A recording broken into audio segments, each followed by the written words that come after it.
안녕하세요. 법 알려주는 부엉이 슈입니다.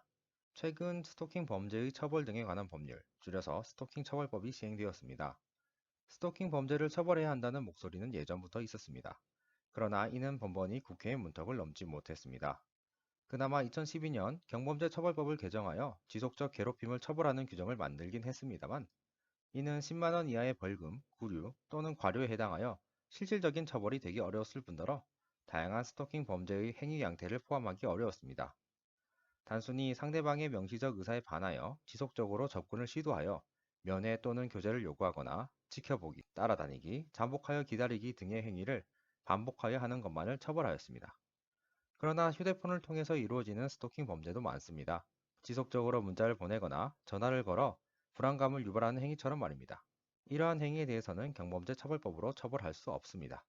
경범죄 처벌법에는 이를 금지하는 규정이 없기 때문입니다. 따라서 이러한 행위에 대해서는 정보통신망 이용 촉지 및 정보보호 등에 관한 법률, 줄여서 정보통신망법을 통해서 이를 처벌하여 왔습니다.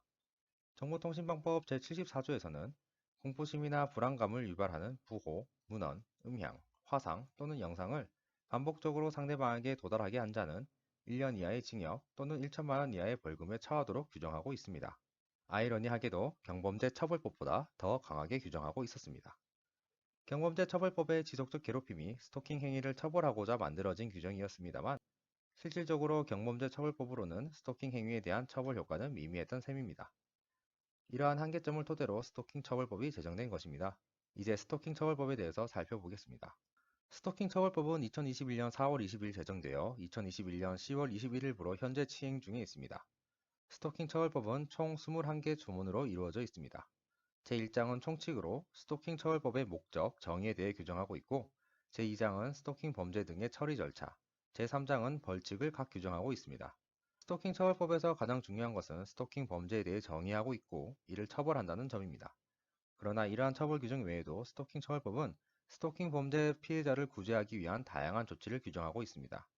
오늘은 스토킹 범죄의 정의와 처벌 규정을 살펴보겠습니다. 제2조 제1호에서 스토킹 행위에 대해 정의하고 있습니다. 스토킹 행위란 상대방의 의사에 반하여 정당한 이유 없이 상대방 또는 그의 동거인, 가족에 대하여 다음 항목의 어느 하나에 해당하는 행위를 하여 상대방에게 불안감 또는 공포심을 일으키는 것을 말합니다.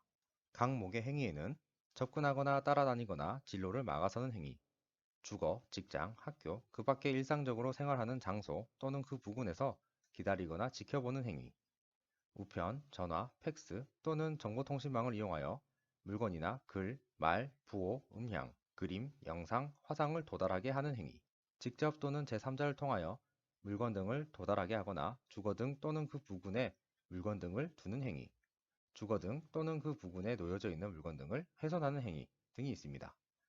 이러한 스토킹 행위를 지속적 또는 반복적으로 하는 것을 스토킹 범죄라고 합니다.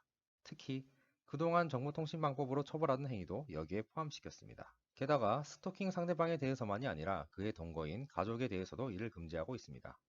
스토킹 범죄가 비단 스토킹 상대방에게만 국한되지 않는다는 점을 고려하여 피해자의 범위를 보다 현실적으로 규정하였습니다.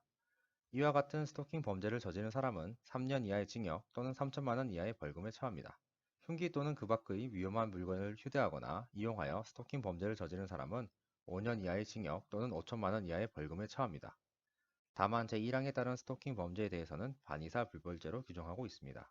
여기에 대해서는 아직 논란이 많습니다. 합의를 종료하기 위해서 피해자에게 2차, 3차 피해가 발생할 수 있기 때문입니다. 스토킹 처벌법을 제정할 당시에 국회 회의록을 살펴보면 법무부나 경찰청은 사적으로 해결할 필요성이 있다고 의견을 제시하였습니다. 이에 따라 정부 제출안에서 반의사 불벌죄로 제출되었고, 입법자들 역시 우선은 가장 제한적으로 제정하자는 데 합의하였습니다. 다음 시간에는 스토킹 처벌법에서 피해자를 보호하는 조치들에 대해서 살펴보겠습니다. 10번 찍어 안 넘어가는 나무는 없다지만 함부로 찍으면 안 됩니다. 도움이 되셨다면 구독, 좋아요 부탁드립니다.